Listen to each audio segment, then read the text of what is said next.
What a disaster of a game. 2 weeks in a row.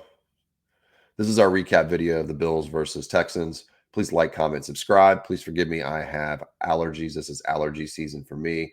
We are going to go over some of the good, some of the bad, not a lot of good, and break down the concussion situation on Josh Allen, amongst other things, uh, like play clock management at the end of the game, things like that. Uh, I thought this was a good spot for Buffalo to get back on their winning ways on the offensive side of the football. I know that they have two pretty good corners over there, but they do have two safeties where one is super aggressive, the other one is not very good. Thought we could take advantage of that. We didn't. Their linebackers aren't very good. Thought we could take advantage of that. We didn't. And I also thought that we could neutralize them up the middle with their defensive tackles who weren't very good. We did a little bit, but it wasn't enough. And I'll be honest, like with Khalil Shakir out, I mean, he to me he's a wide receiver, a good wide receiver 3. I don't think he's a wide receiver 2 or wide receiver 1. I just don't think that's his skill set. I thought Curtis Samuel could step in seamlessly and take over the duties, and he just didn't. I don't know. I looked at something today saying that someone who broke down his tape said he was open quite frequently. I think Allen missed him a few times and then just never got into a rhythm. And I don't think Allen played a good game at all. I think he missed some reads. He was off on his throws. This is the thing with him that bothers me the most is potentially is like this when the game, he's good in pressure situations analytically, but when it comes to like a psychological thing where it comes to playing teams that there may be something going on in the background, like with Diggs, he tends to tense up a little bit. And I don't know what it is, or I mean, I could be misreading. He could just had a bad game. Everybody has bad games, but I mean, he was 9 for 30. That's awful. I don't care who you're playing against or who you have on your offense. They're all NFL players. That's just not a good stat line to take. Was his worst game ever? Maybe. He didn't throw any interceptions. I guess that was good, but he had a couple that could have been intercepted. And honestly, like there were chances where we could move the ball and he missed some throws. Like there was one where he was going kind of across his body to Hollins over the middle. It was a bad throw. The deep shot to Kincaid was underthrown. The ball placement on the wide open Mac Hollins again down the field was a miss. I know that people say he could have caught it. He might have been able to catch it. He maybe should have, but he was tracking over his left shoulder, and then he had to kind of go like this and run full speed to catch the ball, and it just outside of his reach. I just don't think it was a good throw. He should have made it easier, thrown it inside, or taken a little bit off of it. I think he was just pressing a little bit to try to prove a point in some respects. And then reverse, because he was trying to do that, he proved the opposite point that he was trying to debunk. I don't think he needs a number 1 wide receiver, but we need better weapons.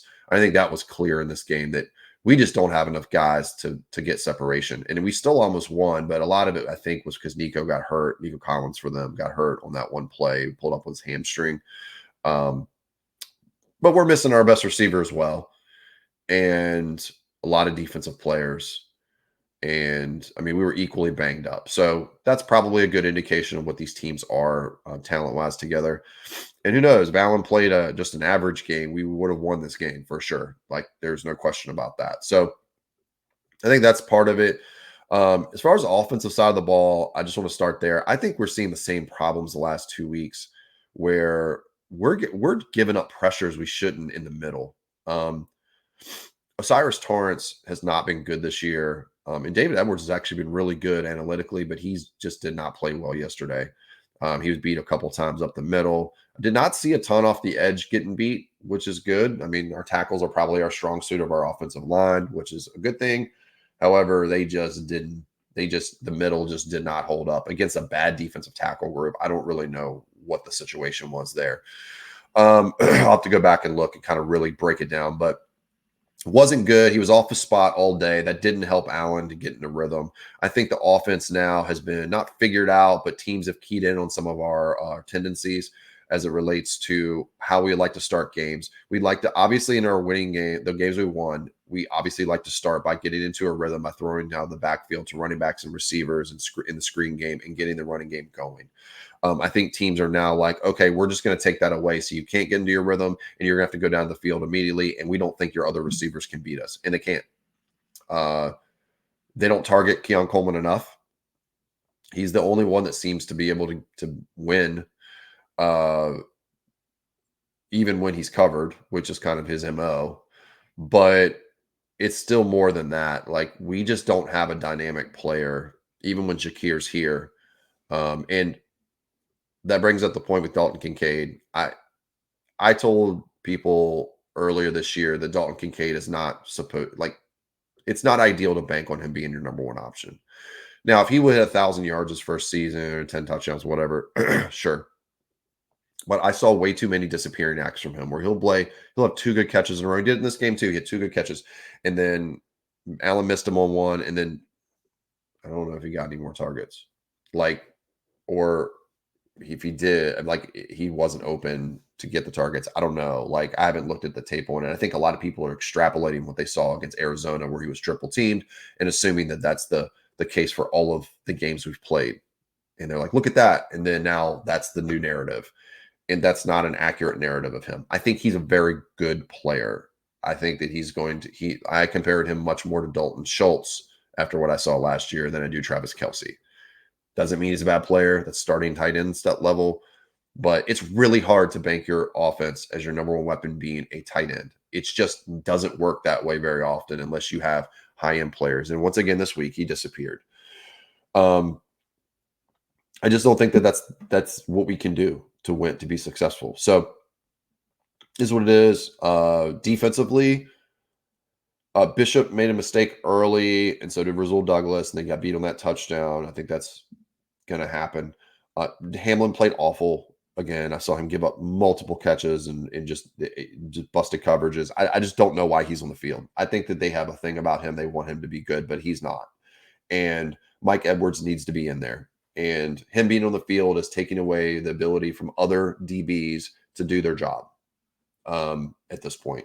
He's a special teams player in a 4th or 5th safety on most teams. That's what he should be for us, even with the way it's constructed currently. So he needs to be off the field. I was worried about what it would take to get him off the field. And these last 2 weeks seem to be what is necessary to do that. But I don't think they're going to do it. So we may just be stuck with this guy. Nice kid, good story, be below average player. Like, that's what he is. So will they make that move to get a spark? I don't think so, but we will see. Once again, no edge pressure. It's not Von Miller's fault. It's the players, other players. It's Von Miller wasn't really getting that much either. I mean, he had 3 sacks in 3 games, the first 3 games of the year. And one was against Kyler when it did like in a shoestring tackle. Like, it wasn't really like a beat your guy kind of thing. The second week he got Skylar Thompson down when the game was over. And then he got Trevor Lawrence down when the game was over. So he hasn't done anything when we needed it. Rousseau is what he is.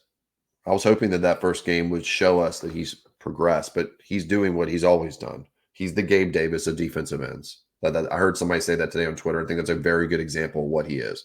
He will break out and give you 3 sacks, which they weren't that impressive of sacks, those 3 sacks he got, but he got 3 sacks in a game, and he hasn't had one since. And I haven't felt him maybe once or twice in pressure situations. So he just is what he is. I think he's a defensive end 2, starter level player that needs an elite rusher on the other side in order to be successful. And he doesn't have that. He hasn't had that. So doesn't mean he's a bad player. I just don't think he's ever going to be that guy. I think we've seen it. He's disappeared. Blow up game, disappear for 4 weeks. This is what we see. AJ Epinesa too is just looking like a non-existent player. I saw Javon Solomon. I felt him more than I did AJ Epinesa in this last 2 games. So he's been solid. Christian Benford's still great. Terrell Bernard played a great game. Those are your bright spots. Benford and Bernard were good. Douglas played okay outside of that busted coverage that he had. I think they did fine with Diggs. He had like 60 some yards. That's fine, whatever. You give that up to a guy like Diggs. He's just going to get his underneath stuff, and that's what he does. He didn't impact the game. I mean, he was a nothing burger player for them. He had a couple decent catches. That was it. Defensive tackles were better this game, but we don't really know what that means because we didn't play a good running team. So we'll see what that ends up being at the end of the day. But let's get to the concussion. So just want to make this quick. So a lot of people are looking at the video and slowing it way down to see what happened to him. That is an awful way to look at something. When you're getting hurt or you're getting hit and you're falling to the ground, you could clip a bunch of spots and be like, look at this, or look at that. They're saying, look at his hand, he's knocked out, all this other stuff. There's no way of knowing that. Okay. I didn't get the vibe that he was knocked out. I got the vibe that he was hurting because he got hit hard and upset and frustrated, and he was just going to lay there for a bit. That was my vibe on it. The independent neurological consultant for the NFL agreed. Now, could he have concussion symptoms today? Yes. He may have had delayed symptoms. It's possible. He did hit his head hard, but you can also hit your head hard and not get a concussion, to be clear. So, I remember getting hit in a game in JV football, and I was waiting on a pass like a punt in the air, and I caught it, and dude hit me really hard, and I went face forward, and my head hit the ground. And my first thought was like, well, that hurt. And I laid there for a second, and I was asked myself, did I get knocked out? But I remembered everything, and that's not what knocked out people ask. They ask, where am I? So, and that's generally speaking. So, I mean, could I have maybe a minor concussion potentially? I guess, but it wasn't. So you can get hit hard, and I'm sure I was laying there funky too, so you could clip me out with my hand messed up or falling backwards or behind me or something, and maybe you could say, "Oh, look, he was knocked out," right? So that's what I think we're seeing here. You should just trust the doctors in this case to evaluate it, and stop trying to like be like, "Oh, he was definitely concussed." I feel bad about them putting him back in the game. Also, just stop. It's not that. Like, it could be a concussion. It might not be. I didn't get the vibe that it was originally. I saw the hand that was kind of turned upside down while he's laying on the ground. Yeah, when you get hit, you fly like you get discombobulated. People go limp when they get hit in order not to get hurt, like when you get into a car accident. I'm sure he got hit and just kind of flailed off and landed funky, and then he turned himself over. He wasn't sitting there unconscious for an hour. He turned himself over immediately. When you slow the tape down, it looks like he turns himself over really slowly. I saw when it happened. He laid there, and then he flipped himself over, and he sat there for a second and was like, oh, like I got destroyed there. So that's what I think it is. Stop saying it's the other. Like, it, just stop. The last piece I want to go into is the game management at the end. People were giving McDermott a lot of like heartache on this, and he even took some credit. However, other team had 3 timeouts with 31 seconds left. You needed a first down. If you didn't, they were going to get the ball back. They only used 1 timeout when they got the ball back. They could have easily kicked the ball. It was only 2 yards further, and they probably would have still hit the kick. So the timeouts did not come into play at all. The time did. But we wouldn't, the timeouts would have prevented the time from being an issue if we still didn't get the first down. Okay. So the play calling on that case is we've been backed up before there, if y'all remember, against the Vikings, and we fumbled and gave them a touchdown, and we lost that game. I think they were trying to get the first down and not just run it into the line 3 times. I think they had more faith in that at that point. The problem in that case is Josh had some answers underneath the play call. I'm sorry. The first play call was no answers. He throws it down the field. Coleman or I forget it was. Maybe it was Matt Collins missed. It was just a bad throw. And then the second play, there was Coleman pass interference or whatever. It was declined. And then the next play was there were answers underneath, and Josh didn't take it.